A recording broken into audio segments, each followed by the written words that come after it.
Gang, do what works for you, bro. Don't be afraid to do what works for you. All right, so recently on my YouTube timeline, I've been some might say that I am a big person, like that I'm a person who watches like a lot of self-improvement slash self-help. And I once considered myself to be a self-improvement type of YouTuber, but really my niche is I am a self-reflection type of YouTuber. I like to reflect inward and then I reflect outward and then I share my stories and my findings with everybody. But sometimes it kind of spills over. But anyways, I'll often see videos like, oh, you don't need a routine. Self-improvement is a scam. You don't need this. You don't need to adhere to insert self-improvement rule of your choosing, right? I'm just here to say that basically, man, just do what you want to do, bruh, and keep it pushing. Like, listen, and it's not me being like being mean or whatever, right? But not everything has to work for you. It's okay, bro. That doesn't make it a scam.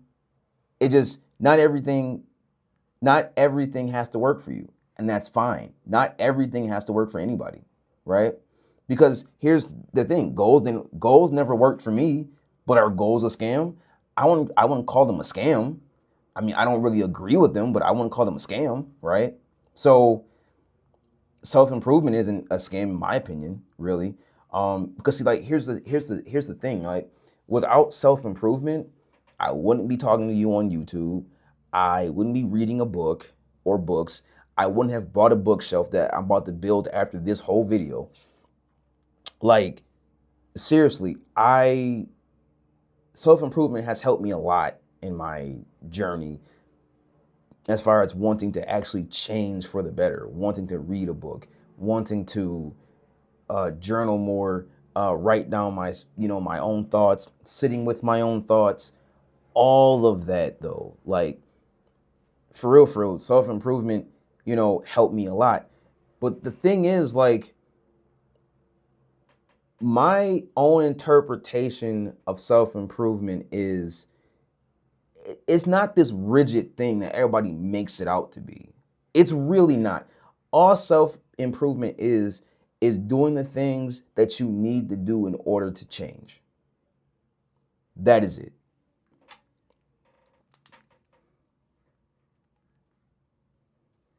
Like, that is literally all self-improvement really is. It's just doing the things that you need to do in order to change.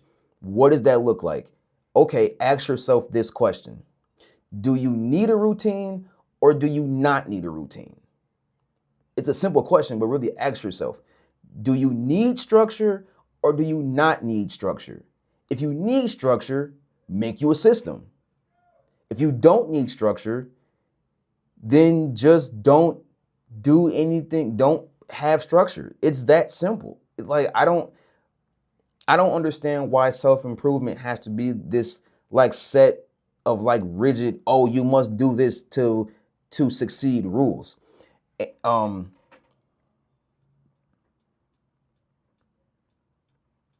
like, you know what I'm saying? Because it don't gotta be like that. And I think this is where people kind of is getting it mixed up, in my opinion.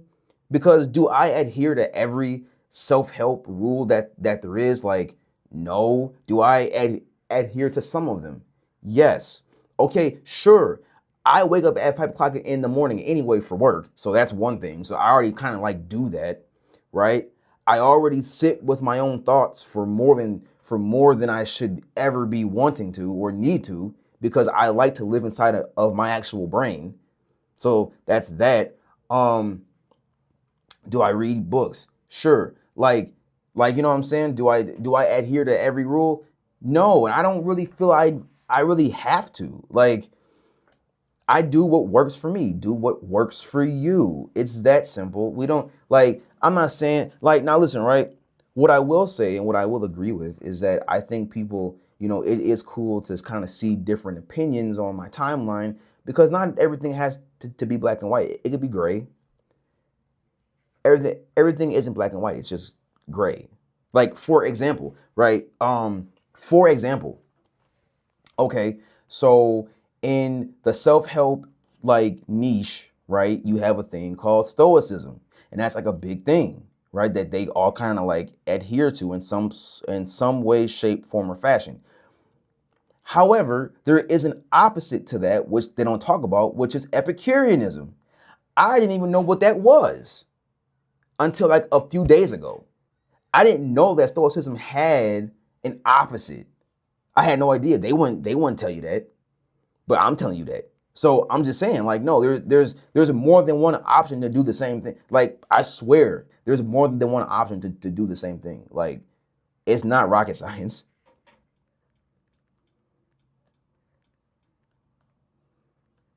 I'm just saying, like the best thing, that I heard on a YouTube video was from Ryan Holiday, right? And some people like him, some people don't. But here's the thing, right? Ryan Holiday said you have to be a spy in the enemy's camp, right? He was applying that to book reading, though. If you have one view and you read a book that has a different view or a counter view to your current view, let's apply that to YouTube video content. So, for example, since I like self-improvement, self-help content, right? Why wouldn't I watch a video of a person kind of dogging self-help content? Because, like, what if that person is actually making sense? I need to know. I want to know. I like to have different views. This is how I argue anyway. I argue by learning different views, by watching and hearing different people speak. This is how I argue. I actually like different opinions because it helps me grow as a person. It should help you grow too. I don't listen. One of the things, and this is like a thing that I have noticed, right? One of the things that I've noticed about the self-improvement niche thing, right, is they've made self-improvement a personality trait, right? They've made it their identity, right? Okay. The problem with that, though, is you should never cling to your identity, right? You should never cling to your identity. It's literally in Atomic Habits, which is a book that they all have read. And it literally, at the end of the book, if you read the book, like, and I'm going to like, just kind of like, spoil this. It says at the end of the book, but matter of fact, no, the last chapter, right? There's a plot twist. It literally says, do not cling to your identity. Don't cling to it. Do not cling to it. And like, nobody talks about that last chapter. And it just always astonishes me as to why they don't talk about that last chapter as much as I think they should. Because they sell you this idea that, oh, this has to be an identity. This has to be an identity. What you do is an identity. And that's true. But don't cling to it. You can't have have faith in it. Have faith.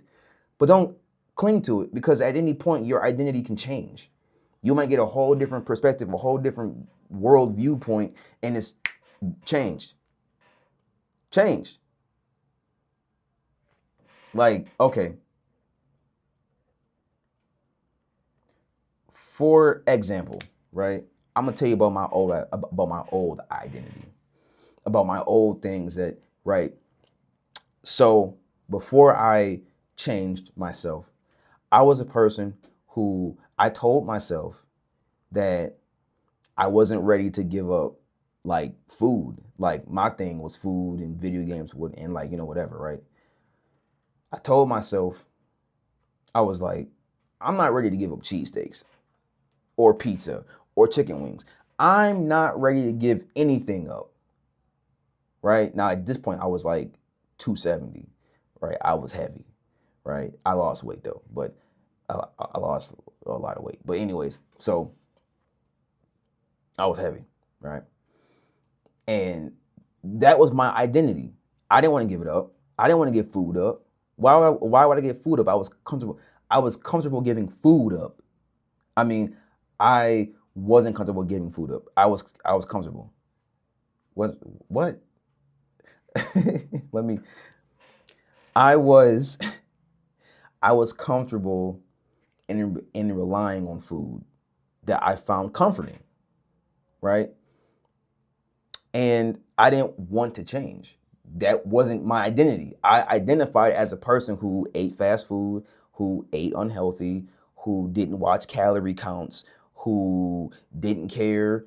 Because in the back of my mind, I thought that since I'm grown, I could just eat whatever, and that's correct to an extent, right? I thought, oh, okay, well, I mean, I'm grown now, so I'm gonna just eat pizza and chicken wings, and I'm gonna sit here and eat my Philly cheesesteaks every day from the local cheesesteak place that I get them from, and I'm gonna sit here and eat my deep fried, greasy French fries, and I'm gonna eat chicken fingers with the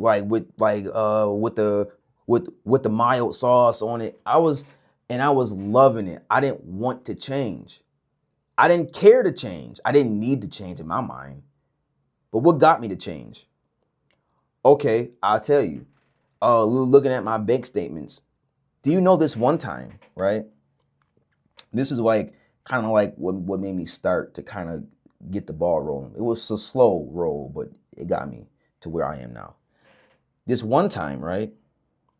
I was on the phone with one of my homies, and I went through my bank statement, and I'm reading my bank statements, and it gave me a pie graph of what I spent my money on. And within that pie graph, it told me that I spent my money on DoorDash, on lots and lots of DoorDash. So I'm like, okay. I started going through the bank statements, right? And I was surprised. Do you know that I think it was like last year from January until like I think June or something, I spent like $5,000 on DoorDash. From January to June, I spent $5,000 on DoorDash. And I remember sitting there like, yo, that is 2 gaming PCs right there that I just spent on DoorDash. I felt embarrassed.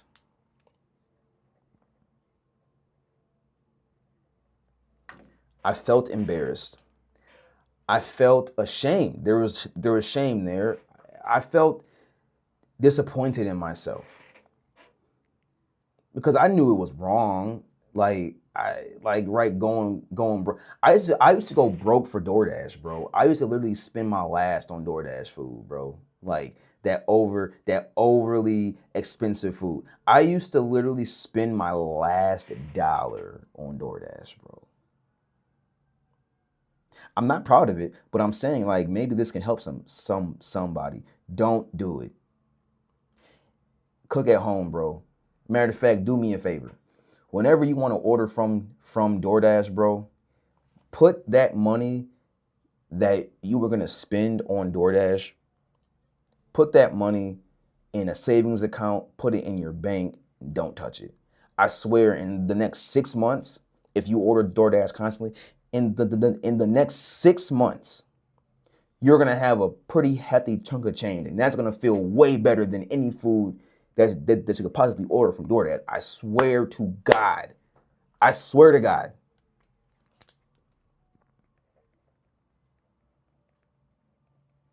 Like, I kid you not, it'll feel so much better. I deleted the DoorDash off of my phone, by the way. This is like a side note, but whatever. deleted it off of my phone anyways. But the point of what I'm trying to say is you don't have to be rigid with it. You can change yourself. You can change it however you see fit. You can change yourself. You can literally change yourself.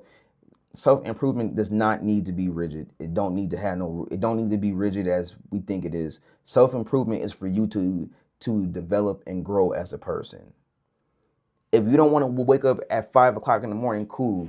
Get up at 7, but do your work. That's all I'm saying. Listen, I don't care what you do, but as long as you're doing something productive, right? Because see, the thing is, the reason why I'm a big advocate for routines is because at the end of your routine, at the end of my routine, I get to reward myself with either I'll play a little bit of Fallout New Vegas. I love it. I love that game, right? Or I'll read some manga. I'll read One Piece. I'll reread Naruto. I'll look at a new manga upstart that's like coming out. I'll do something that is fun. Don't forget to have fun. Like, don't forget to have fun.